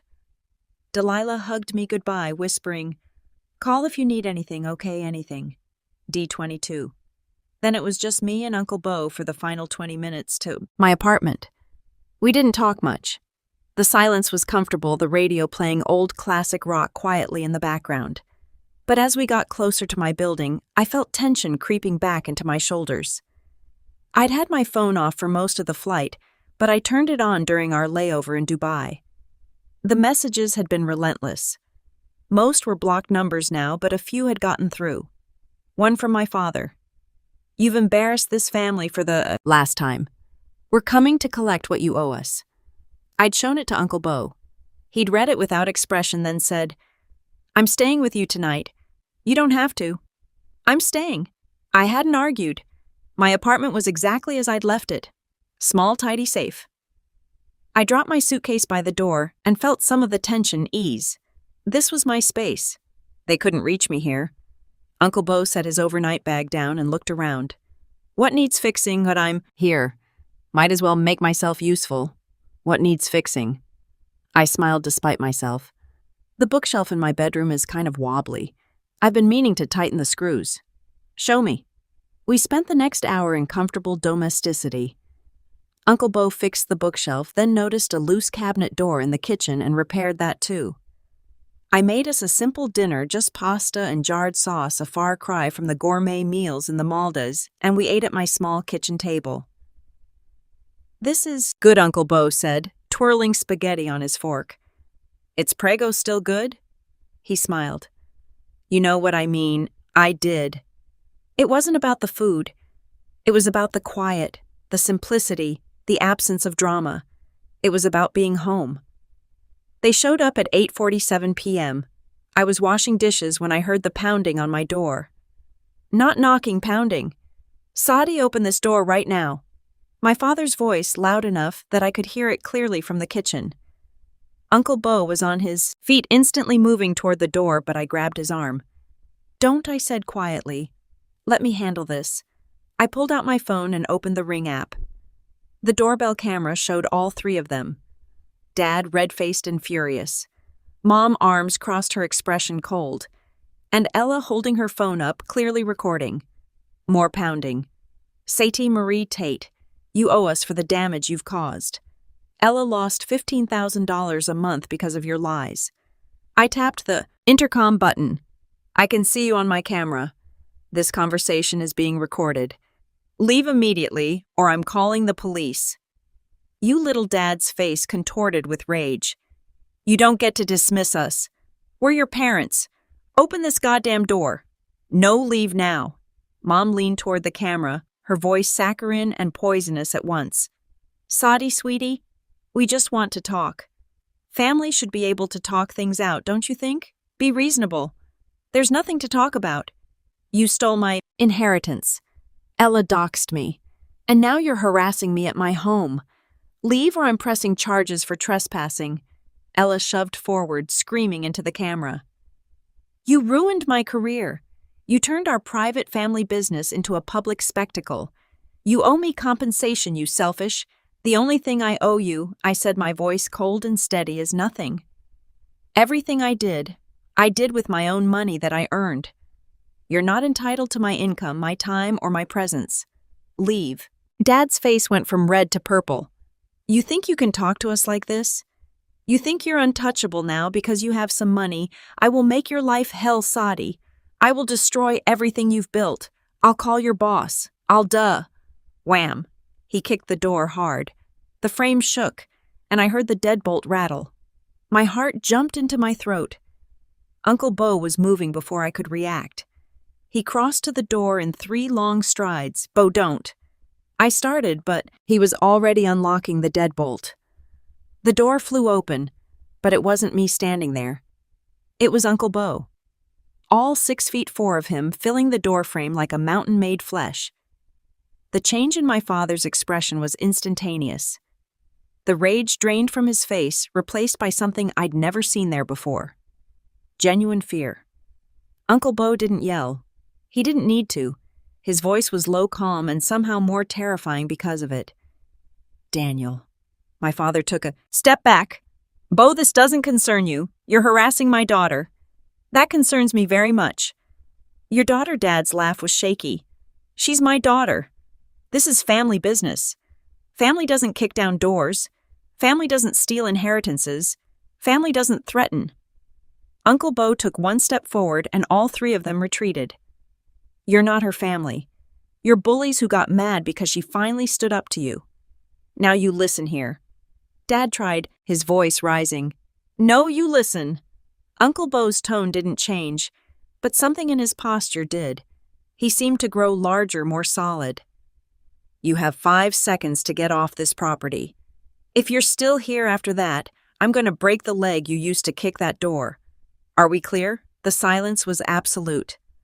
Mom grabbed Dad's arm. "Daniel, let's go. This isn't worth it." But Ella, foolish and furious, stepped forward with her phone. "You just threatened assault. I got it on video. We can sue you for." Uncle Bo looked at her, and whatever she saw in his face made her words die in her throat. "You threatened to ruin Said's career.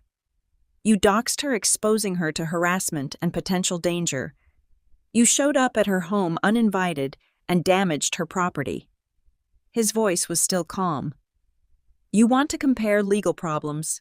Please try me." Dad's hand closed around Ella's wrist. "We're leaving." "Smart choice," Uncle Bo said. They backed away toward the stairs. My apartment was on the second floor, moving like cornered animals. Mom kept her eyes down. Ella was crying, mascara running. And Dad. Dad looked small, diminished. At the top of the stairs, he turned back. "This isn't over." "Yes," Uncle Bo said. "It is." They left. I heard their footsteps heavily descending the stairs, then the slam of the building's front door vibrating through the floorboards. Uncle Bo stood there for another moment, watching through the doorway, making sure they were really gone. Then he closed the door, locked it, and turned to me. I was shaking. "You okay?" he asked gently. I nodded, then shook my head, then started crying. He pulled me into a hug. This solid, safe presence that smelled like sawdust and Old Spice. "It's okay. They're gone. I've got you." They were going to. I couldn't finish. But they didn't. And they won't. He pulled back hands on my shoulders. "Bullies are always cowards, Sadi. Always. They only attack when they think you're weak and alone. But you're not alone." I wiped my eyes. "Thank you for being here." "For you don't thank family," he said simply. My phone buzzed. A text from an unknown number. "You think you've won? Wait until we destroy your job. See how smug you are when you're unemployed." I showed Uncle Bo. He read it and his jaw tightened. "Time to get a restraining order. Will they approve it, I mean? They didn't actually hurt me. They threatened you, damaged your property, and you have it all on video. That's enough." He pulled out his own phone. "I'm calling the police to file a report right now. You're documenting everything starting tonight." I nodded, feeling numb but also strangely calm. Uncle Bo made the call, walking through what happened with professional efficiency. Within 20 minutes, 2 officers were at my door taking statements, reviewing the ring footage. One of them, a woman in her 40s with kind eyes, looked at me seriously. "You did the right thing not opening that door, and you should absolutely file for a restraining order. This kind of escalation, it doesn't get better on its own." "Will they retaliate?" I asked. She glanced at her partner, then back at me. "Some people do, but you're building a paper trail now. Every violation gets documented. Every threat makes their case worse and yours stronger." After they left, Uncle Bo insisted on staying the night, taking my couch despite my protests. I tried to sleep, but kept startling awake, convinced I heard pounding on the door again. Around 2 a.m., I gave up and went to the kitchen for water. Uncle Bo was awake too, sitting on the couch with his phone. "Can't sleep either?" I asked. "Just keeping watch. Old habits. He'd done 2 tours in Afghanistan, so some things never left you." I sat down beside him. "Do you think they'll really try to ruin my career?" He was quiet for a moment. "Probably. It's all they have left. What if they succeed? Then you'll rebuild. You're good at what you do, Sadi. One incident won't erase that." He looked at me. "But I don't think they'll succeed, because you're prepared now. You're not the scared kid they used to control. I was scared tonight. Being scared and being weak aren't the same thing. You stood your ground. That's what matters." I leaned against his shoulder and he put his arm around me. We sat like that until sunrise, this quiet vigil, and I realized something. I'd spent 28 years looking for a father's protection, and I'd had it all along. I just hadn't known where to look. By the time the morning of the open house arrived, I woke up with a knot in my stomach that no amount of coffee could dissolve. This listing was everything. A $3 million luxury property in the most exclusive neighborhood in the city. Modern construction with floor-to-ceiling windows and smart home technology throughout. I'd worked for 3 months to get this listing, beating out agents with twice my experience. It was supposed to be my breakout moment, the sale that would establish me as a serious player in luxury real estate. My boss, Richard Sterling, had made that clear when he'd assigned it to me. Don't screw this up, Tate. We have 5 serious buyers flying in specifically for this showing. Sus. Are the kind of clients who can make or break careers. No pressure. I'd spent the previous week preparing professional staging, catering arrangements, security coordination, photography for the listing materials. Everything was perfect. Everything had to be perfect. Uncle Bo had gone home yesterday after making me promise to call if anything felt wrong. I'd filed the police report, started the restraining order paperwork, and blocked every number I could think of. 2 days of silence had passed. No calls, no texts, no appearances. Maybe they'd actually backed off. Or maybe they were planning something worse. The open house was scheduled for 2 p.m. on a Saturday. I arrived at 11 a.m. to do final checks. The house was stunning. All clean lines and natural light, the kind of place that photographed like a dream. The catering staff arrived at noon, setting up the dining room with elegant hors d'oeuvres and champagne. Security arrived at 1 p.m. 2 professionals I'd hired specifically for high-end events like this. They'd check in each visitor, verify appointments, and maintain a subtle presence. "We expecting any trouble?" asked Marcus, the head of security. I hesitated. I have a complicated family situation. There's a possibility they might try to cause a scene. You have photos. I pulled up pictures on my phone. Dad. Mom. Ella, these 3. If they show up, do not let them in and call me. Immediately. Marcus studied the photos, then forwarded them to his partner. Got it. Well, keep an eye out. By 1:30, everything was ready. I changed into my best outfit, a tailored navy suit that said professional, without being stuffy, and reviewed my notes one last time. At 1:45, the first guests arrived. A couple in their 60s, pre-qualified, genuinely interested. I gave them the tour, highlighting the features, answering questions. They loved it. More guests trickled in. By 2:30, the house was full. Approximately 20 people, all dressed well, all serious buyers or their representatives. Richard Sterling had come to standing in the corner with his phone, observing. This was going perfectly. That should have been my first warning. At 2:47 p.m., I was in the master bedroom, showing a couple the walk-in closet when Marcus appeared at the door, his expression tight. "Miss Tate." "A word?" I excused myself, stepping into the hallway. "What's wrong?" 2 women just slipped past the checkpoint. They were wearing oversized sun hats and dark sunglasses registered as Sarah and Emily Wilson. But once they got into the living room, they took the gear off. It's them. My blood turned to ice. They're inside. They're downstairs. We realized too late. Before I could respond, a woman's voice echoed up the stairs, loud and sharp. "There she is.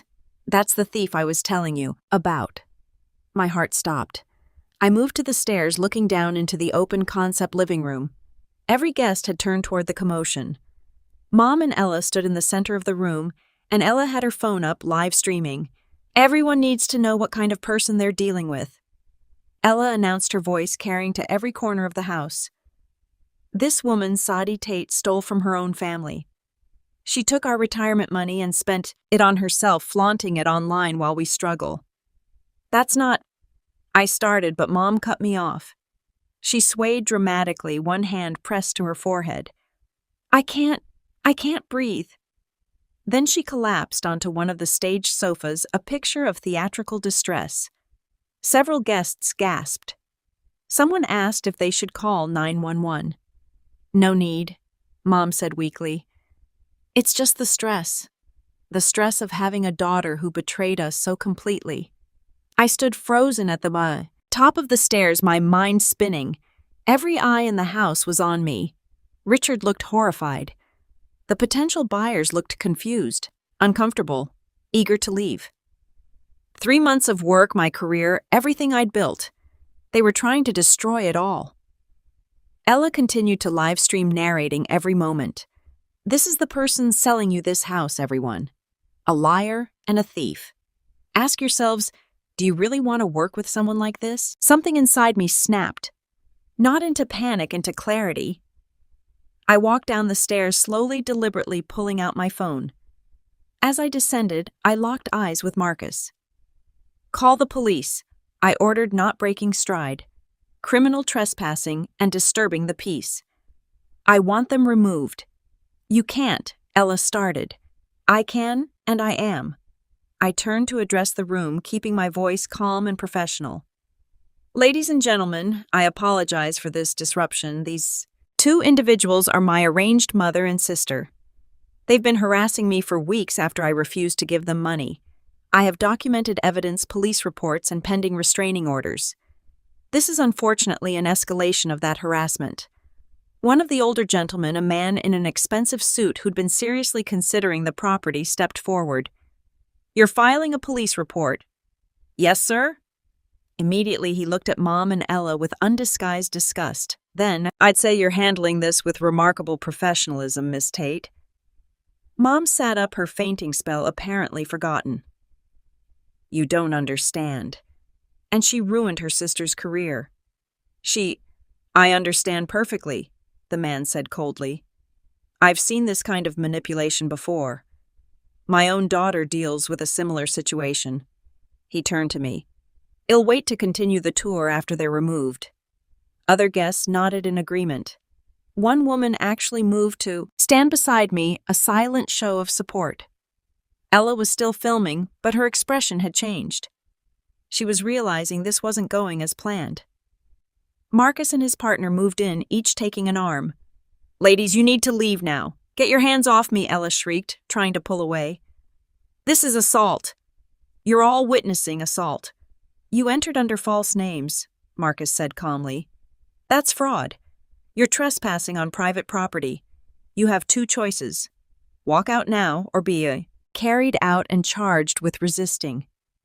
Mom started crying, real tears this time, but born of rage, not grief. Sadi, please don't do this. We're your family. I looked at her and felt nothing. No guilt, no pain, just a vast empty relief. No, I said quietly. You're not. They were escorted out, Ella screaming profanities the entire way. Several guests actually applauded when the door closed behind them. Richard Sterling appeared at my elbow, his expression unreadable. My office Monday morning. My stomach dropped. Richard, to discuss the restraining order paperwork, he continued. You need to file it immediately. I'll be a witness to this incident if needed. He looked around at the disrupted open house. Now let's get back to business.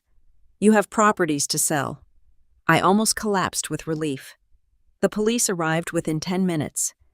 I gave my statement, provided the security footage, and watched as officers went outside to speak with Mom and Ella, who were sitting in their car, refusing to leave the neighborhood. The gentleman in the expensive suit, Mr. Harold Brennan, I learned, stayed through the entire process. When the police finally left, taking Mom and Ella's information and issuing them citations, he approached me again. That took guts, he said. My daughter's been fighting her ex-husband's family for 3 years. She's learning what you clearly already know. Bullies don't stop until you force them to. Thank you for staying, I said. You didn't have to. Actually, I did. He smiled. I'm buying the house. Full asking price. Let's write up the offer. I stared at him. I what? You heard me. Anyone who can handle that situation with that much grace and professionalism is someone I want to work with. Plus, the house is gorgeous. It's a win-win. By the time the open house officially ended at 5 p.m., I had 3 offers, 1 at asking price, 2 above it. Richard pulled me aside as I was packing up. You did good, Tate. Really good. Really, even with the scene, especially with the scene, you kept your cool, protected the clients, and handled it by the book. He paused. Get that restraining order. Document everything. And if they try this again, you call me immediately. We take care of our agents here. I nodded, not trusting my voice. As I drove home that evening, my phone rang. Uncle Bo, how'd it go? He asked. They showed up, caused a scene, got arrested for trespassing. Silence then. You okay? I'm okay. Actually, I'm better than okay. I sold the house. Of course you did. You're a Tate. I smiled. No, I'm a Miller. His laugh was warm and rich. Damn right you are. The courthouse hallway was surprisingly quiet for a Monday morning, a stark contrast to the noise that had filled my life for the past 3 months. I sat on the wooden bench, sandwiched between Aunt Sarah and Uncle Bo, a thick folder of evidence resting on my lap like a shield. Inside that folder lay the wreckage of my biological family's choices. The ring footage of a father kicking a door, police reports of a mother feigning illness, and screenshots of a sister's digital cruelty. My lawyer, Patricia Whitmore, had called it airtight, but my heart still hammered a nervous rhythm against my ribs. When the hearing room doors finally opened, the process was clinically efficient. Judge Reynolds reviewed the footage with a furrowed brow. He watched my father's violence and my sister's screaming fit at the open house, his expression hardening into disapproval. This is clear harassment, he ruled, his voice echoing in the high-ceiling room. Temporary restraining order granted. The respondents are prohibited from contacting you directly or indirectly. Any violation results in immediate arrest. The scratch of his pen on the order sounded louder than a shout. It was the sound of a heavy chain finally snapping. As we walked out into the crisp afternoon air, I didn't feel triumphant. I just felt light. A week later, I was packing. My lease was up and I was moving to a condo with a doorman, a physical barrier to match my legal one. While clearing out the back of my closet, my hand brushed against a dusty box shoved deep under the bed. I pulled it out, coughing slightly in the stale air. I knew what was inside before I lifted the lid, but seeing them still made my chest ache. A Bulova watch nestled in velvet. A Coach handbag leather still smelling, new tags attached. I had bought them 5 years ago, expensive peace offerings for parents who only spoke the language of materialism. I had spent money I didn't have, hoping these luxury tokens would buy me a seat at their table. But I had never given them. Some deep self-protective instinct had warned me that it wouldn't matter. They would take the gifts, offer a distracted thank you, and nothing would change. For a long moment, I held the watch, tracing the cold glass face. It represented time I could never get back. I ran my fingers over the Coach bag, feeling the weight of the baggage I was finally ready to drop. I didn't put them in the moving truck. Instead, I drove to a local women's shelter. When I handed the box to the coordinator, she gasped. "These will help someone look professional for a job interview," she said. "Someone starting over." "That's exactly what they're for." I smiled. Transforming a symbol of rejection into a tool for someone else's freedom felt like the final step of my own exorcism.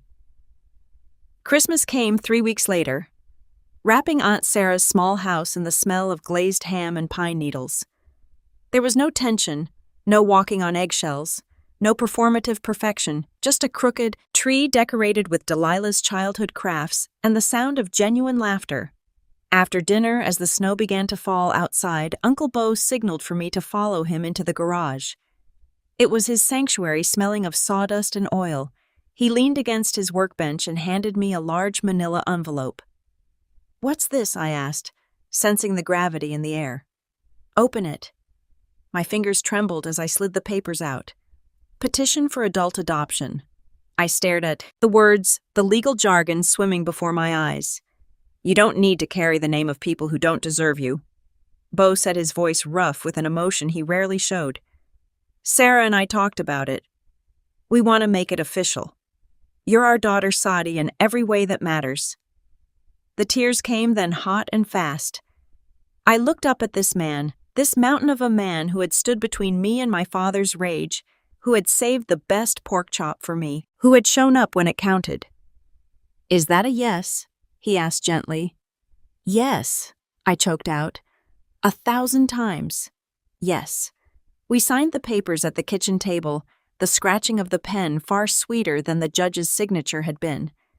Aunt Sarah cried openly and Delilah cheered, hugging me so hard I thought my ribs might crack. Sadie Marie Miller. Later that night, driving home to my new condo, I stopped at a red light and looked at my reflection in the rearview mirror. I looked the same, but everything had changed. I had started this journey with a check for $14,650.28 and a soul hollowed out by betrayal. I was ending it with a protected career, a home that was truly mine, and a family that had chosen me as deliberately as I had chosen them. The daughter's revenge wasn't destruction. It wasn't burning their world down. It was building a beautiful, impenetrable life in the ruins they had left behind. It was choosing love over bitterness, and finally, for the first time in 28 years, I was